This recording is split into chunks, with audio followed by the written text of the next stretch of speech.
الحمد لله والصلاة والسلام على سيدنا محمد وعلى آله وأصحابه أجمعين. الحمد لله والصلاة والسلام على سيدنا محمد وعلى آله وأصحابه أجمعين. أما بعد فأعوذ بالله من الشيطان الرجيم. بسم الله الرحمن الرحيم. ولكن الله حبب إليكم الإيمان وزينه في قلوبكم وكره إليكم الكفر والفسوق والعصيان أولئك هم الراشدون فضلا من الله ونعمة. صدق الله العظيم. اللهم صل على سيدنا محمد النبي الأمي وعلى آله وأصحابه وسلم. اللهم صل على سيدنا محمد النبي الأمي وعلى آله وأصحابه وسلم. میرے معزز مسلمان بزرگوں، عزیز بھائیوں، اسلامی معاشرہ، اسلامی زندگی، اسلامی گھرانہ، اس کا معیار قرآن بتلا رہا ہے کہ اسلامی سوسائٹی، اس کے خد و خال، اس کی تصویر کیا ہے. ایک مسلمان ہے تو واقعی اگر اس کی زندگی اسلامی ہے تو اس کا معیار کیا ہے. ایک گھرانہ ہے جس میں رہنے والے سارے مسلمان ہیں، تو آیا واقعی ان کی زندگی مسلمانوں کی سی ہے تو اس کا معیار، اس کا پیمانہ کیا ہے. کسی ایسی صحرا میں جہاں کسی کے پاس چھت میسر نہ ہو تو وہاں مالداری کے معیار بدل جاتے ہیں. کسی کے پاس خیمہ ہو تو دیکھنے میں وہ دوسروں کے مقابلے میں مالدار نظر آئے گا، یہ حیثیت والا ہے. کسی کے پاس سر چھپانے کے لیے کچھ نہیں ہے، اس کے پاس بڑا شاندار خیمہ ہے. یہی اگر یہ سوسائٹی میں آ جائے، محلے میں آ جائے، کسی کے پاس پختہ چھت نہیں ہے لیکن ایک کے پاس پختہ چھت ہے تو کہا جائے گا یہ صاحب حیثیت ہے، یہ شخص صاحب گھرانہ، اس کی حیثیت سارے محلے سے زیادہ ہے. اسی طرح اگلی سوسائٹی کے اندر اس کا معیار اور بدل جائے گا کہ ساری نیری جہالت ہے، کوئی الف بے بھی لکھنا نہیں جانتا تو کچھ لکھنا جانتا ہے چند صفحات، تو اسے دنیا اس سوسائٹی کے لحاظ سے پڑھا لکھا کہے گی. اور جہاں ہر شخص خوبصورت انداز میں اپنے اندر کی بات کاغذ پہ منتقل کر سکتا ہو تو ظاہر ہے وہاں تعلیم کا معیار کچھ اور ہوگا. اسی طرح میرے عزیزو، عرصہ ہوا مسلمان سوسائٹیاں، مسلمان گھرانے، مسلمانوں کی زندگیاں اسلامی زندگی سے جب خالی ہونے لگی تو اسلامی زندگی کا معیار بھی اور پیمانے بھی بدل گئے. جب سوسائٹیاں اسلام کے لحاظ سے، اسلامی زندگی کے لحاظ سے گھرانے سوسائٹیاں خاندان غریب ہونے لگی اسلام کے لحاظ سے، تو ان کے ہاں بھی اسلامی زندگی کا پیمانے بدل گئے، معیار بدل گئے. ہر شخص جہاں ہے وہ مطمئن ہے کہ ہمارے گھر میں تو سبھی شریف ہیں، ہمارا گھر کا ماحول بہت اچھا ہے، اور ہمارے گھر میں تو اسلامی زندگی، ہم تو مسلمان ہیں. لیکن اللہ انسانیت سے بہت پیار کرتا ہے، اور میرا نبی پیارا نبی ہے، ہمارا سب کا رسول صلی اللہ علیہ وسلم ایسی پیاری زندگی لے کے آ گئے قرآن کی شکل میں کہ جہاں سوسائٹیوں کو صحیح تصویر دکھائی جائے، صحیح معاشرہ، صحیح پیمانے بتائی جائیں. کہیں ایسا نہ ہو کوئی قیمتی اثاثہ ضائع کر بیٹھے اور وقت ختم ہو چکا ہو، پھر اسے افسوس ہو کاش کہ میں اس سرمایہ کی حفاظت کرتا. اس لیے اللہ کریم نے اپنے نبی کے ہاتھ جو قرآن بھیجا ہے اس کے اندر پیمانے بھی ٹھیک ہیں، معیار بھی ٹھیک ہیں. اسی معیار پہ اترے گا تو اس کی قیمت لگے گی، اگر اس معیار سے گرے گا تو اس کی وہ قیمت نہیں رہے گی۔ وَلَكِنَّ اللَّهَ حَبَّبَ إِلَيْكُمُ الْإِيمَانَ وَزَيَّنَهُ فِي قُلُوبِكُمْ وَكَرَّهَ إِلَيْكُمُ الْكُفْرَ وَالْفُسُوقَ وَالْعِصْيَانَ أُولَئِكَ هُمُ الرَّاشِدُونَ فَضْلًا مِّنَ اللَّهِ وَنِعْمَةً۔ یہ ایک اسلامی زندگی کا پیمانہ ہے، معیار ہے کہ واقعی یہ گھرانے کی زندگی ایمانی اسلامی ہے، واقعی یہ شخص مسلمانوں کی زندگی گزار رہا ہے۔ الحمدللہ اس چار دیواری کے کاروبار میں، اس چار دیواری میں، اس فیکٹری میں، اس دفتر میں الحمدللہ مسلمان رہتے ہیں اور ان کی زندگی اسلامی ہے۔ یہ شادی، یہ غمی الحمدللہ مسلمانوں کی ہے، اس لیے کہ اسلام کے اس معیار پہ پورے اتر رہے ہیں، اسلامی زندگی کے اس معیار پہ اتر رہے ہیں، اور جو معیار اللہ نے بتایا ہے، جو اللہ کے ہاں قابل قبول ہے۔ اور الحمدللہ اس دھرتی پہ ایسی سوسائٹی تھی، ایسی سوسائٹی قائم ہوئی میرے نبی کی تربیت، صحبت، تعلیم کی برکت سے۔ جس سوسائٹی کی بنیاد رکھی گئی اس کا بعینی نقشہ یہ تھا، اس کا بعینی نقشہ یہ تھا۔ اور پھر اس اسلامی سوسائٹی نے ساری دنیا کی ذمہ داری اپنے سر لی اور باکامیابی کے ساتھ اس ذمہ داری کو پورا کیا۔ پھر اس سوسائٹی نے زندگی کے مختلف آزمائشوں اور امتحانوں سے گزرے اور کامیابی کے ساتھ گزرے۔ پھر اس اسلامی سوسائٹی نے تند و تیز ہواؤں کو بہت اطمینان اور صبر سے برداشت کیا، اس لیے کہ وہ واقعی اسلامی معیار پہ پورا اتر رہی تھی، پورا اتر رہے۔ تو وہ معیار کیا ہے؟ وَلَكِنَّ اللَّهَ حَبَّبَ إِلَيْكُمُ الْإِيمَانَ۔ میرے عزیزو، اس میں تو کوئی شک نہیں کہ میرا گھرانہ آج اس معیار پہ آ جائے آسان نہیں ہے، میری زندگی آج اس معیار پہ آ جائے آسان نہیں ہے، میں اپنی اس ارد گرد کی سوسائٹی کو اس معیار پہ آج لا کھڑا کر دوں آسان نہیں ہے۔ لیکن میرے عزیزو ایک چیز بہت آسان ہے، اللہ کرے اللہ ہمیں اس کی توفیق نصیب فرما دے کہ ندامت تو ہو جائے، احساس تو ہو جائے، غلطی کی نشاندہی تو ہو جائے، اور اپنے غلط راستے پہ چلنے کی فکر تو نصیب ہو جائے، پھر اللہ توفیق بھی دے دیا کرتا۔ جب کوئی شخص اپنے آپ کو بیمار نہ سمجھے، کتنا ہی اچھا طبیب کیوں نہ ہو اور کتنا ہی اچھا نسخہ تجویز نہ کرے، شفا مشکل ہے۔ مریض کو اپنے مرض کی شدت کا احساس ہے تو بسا اوقات وہ طبیب کے پاس خود جاتا ہے۔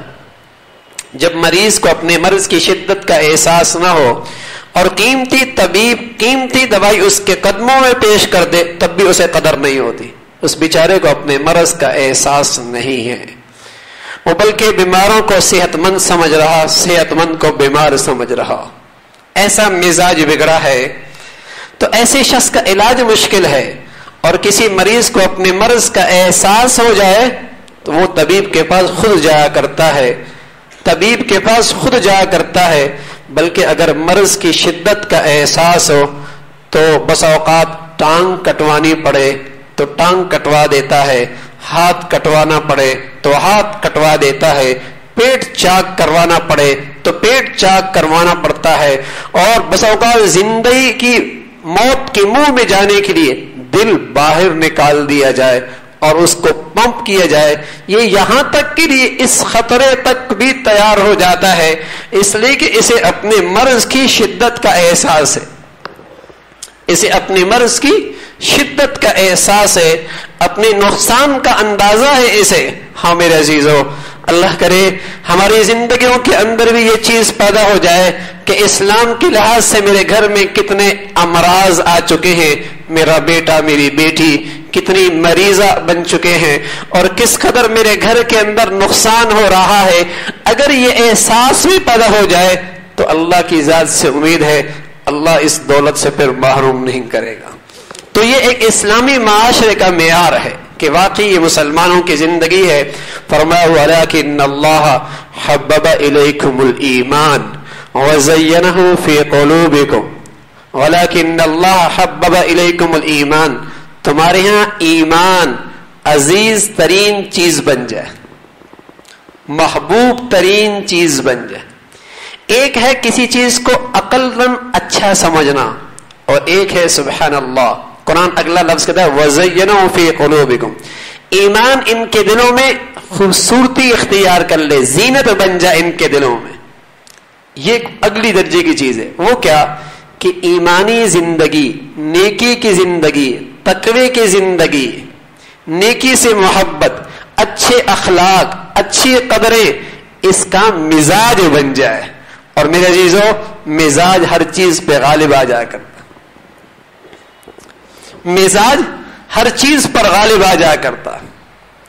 صرف ایمان نہیں لایا، اسلامی سوسائٹی ایسی ہے کہ ایمانی زندگی، نیکی کی زندگی، بڑھیا اخلاق اور اسلامی قدریں اس کا مزاج بن گئی، مزاج بن گئی. کوئی دعوت ایسی آئے اس کا مزاج اسے قبول کرتا ہے، اس کے اندر کھچاؤ پیدا ہوتا ہے، اسے قبول کر لوں، اسے قبول کر لوں، اسے قبول کر لوں. وَكَرَّهَ إِلَيْكُمُ الْكُفْرَ وَالْفُسُوقَ وَالْعِصْيَانَ، یہ پیچھے کے اور وضاحت ہے. اور اسے کفر سے، نافرمانی سے، گناہ سے، نہ صرف یہ کہ وہ کرتا نہیں بلکہ مزاجن نفرت ہو جائے.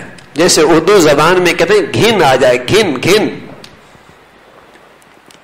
اسے مزاجن اس سے نفرت ہونے لگ جائے، ظلم سے، گناہوں سے، اللہ کی نافرمانی سے اسے گھن آنے لگ جائے. اور میرے عزیزو، جب گھر کی زندگی ایسی ہو، معاشرہ ایسا ہو، تو وہاں کوئی ظلم کی دعوت، نفس پرستی کی دعوت، لسانیت کی دعوت، عصبیت کی دعوت، مفاد پرستی کی دعوت، خواہشات کی دعوت کوئی قابل قبول ہو ہی نہیں سکتی. وہاں کوئی دعوت قبول نہیں چل نہیں سکتی، اس لیے کہ وہ اندر سے اسے بغض رکھ رہا ہے. وَكَرَّهَ إِلَيْكُمُ الْكُفْرَ وَالْفُسُوقَ وَالْعِصْيَانَ. اس کی وضاحت اور اللہ کریم نے خود فرمائی اِذْ جَعَلَ الَّذِينَ كَفَرُوا فِي قُلُوبِهِمُ الْحَمِيَّةَ حَمِيَّةَ الْجَاهِلِيَّةِ فَأَنزَلَ اللَّهُ سَكِينَتَهُ عَلَى رَسُولِهِ وَعَلَى الْمُؤْمِنِينَ وَأَلْزَمَهُمْ كَلِمَةَ التَّقْوَى وَكَانُوا أَحَقَّ بِهَا وَأَهْلَهَا. سبحان اللہ. فرمایا جب جاہلیت نے انگڑائی لی، وہاں جاہلیت کے اندھیرے اٹھنے لگے، عصبیت کے، لسانیت کے، وطنیت کے، علاقیت کے، مفاد پرستی کے، نفس پرستی کے، یہ سارے جاہلیت کے اندھیرے ہیں. اللہ نے اپنے رسول پر، اہل ایمان پر تسکین نازل فرما دی. وَأَلْزَمَهُمْ كَلِمَةَ التَّقْوَى، اور انہیں تقوی کے نور پہ جمائے رکھا، تقوی کے نور پہ جمائے رکھا. وَكَانُوا أَحَقَّ بِهَا وَأَهْلَهَا، اس لیے کہ یہ اس کے اہل بھی تھے. سبحان اللہ، وہ اس کے اہل بھی تھے. ہاں، جب ایمان رچ بس جائے تو پھر کوئی بے دینی کی دعوت، ظلم کی دعوت، گناہوں کی دعوت، نفس پرستی کی دعوت، عصبیہ کی دعوت، وہاں اسے فروغ مل ہی نہیں سکتا، وہاں فروغ مل ہی نہیں سکتا.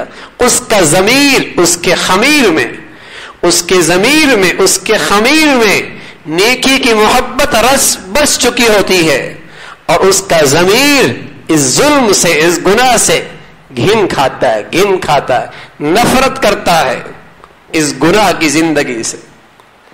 یہ ہے میرے عزیزو اسلامی معاشرے کا معیار.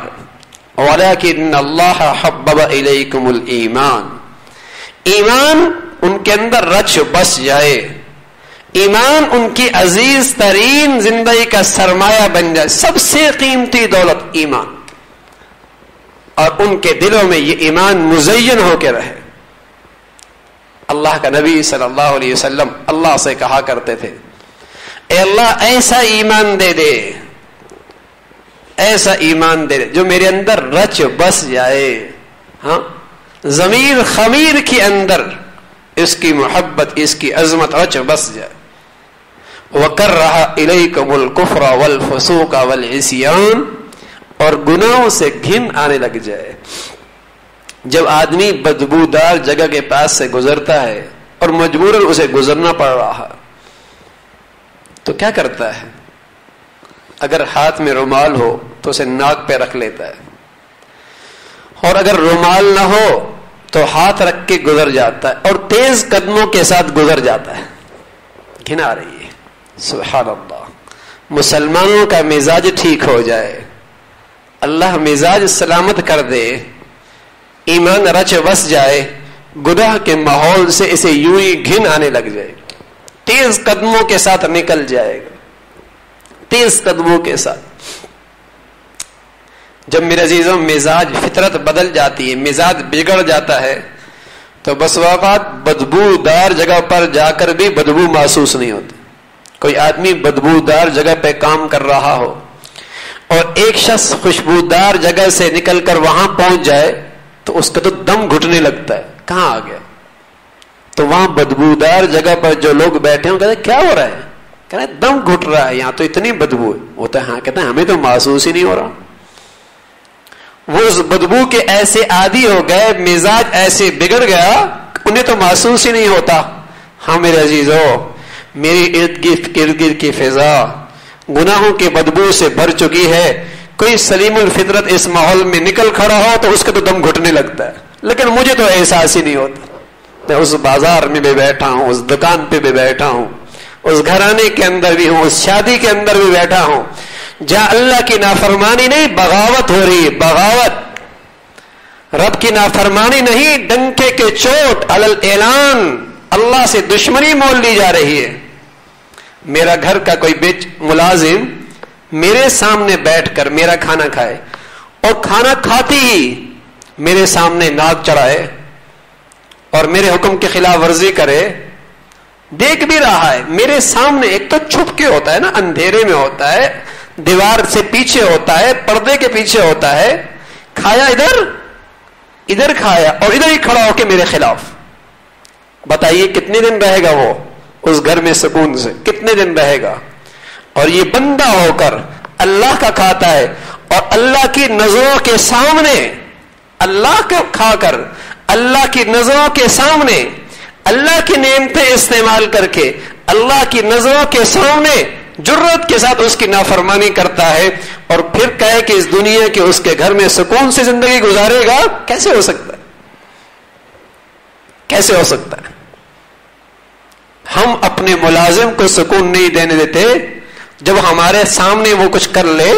بندے ہیں, وہ بھی ہم جیسے بندہ ہے, اور یہاں قادر مطلق کا کھائے اور پیے اور پھر جرت کے ساتھ اسی کے سامنے شیطان کے دشمن میں آ کر اس سے مقابلہ کرے اور پھر کہے کہ اس کی مملکت میں اس مولا کے وقت اس مولا کی سرزمین پر یہ سکون سے رہے گا. کبھی نہیں ہو سکتا, کبھی نہیں ہو سکتا.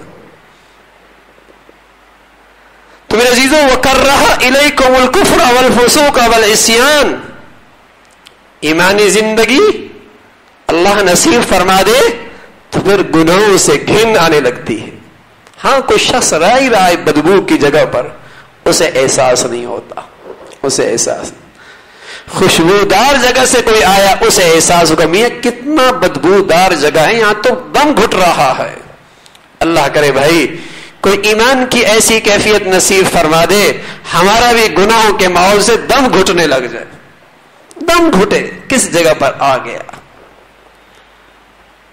بعض نادان دوست کہتے ارے ہمیں تو کچھ نہیں ہوتا, ہم بھی تو یار تمہاری نیت ٹھیک نہیں ہے.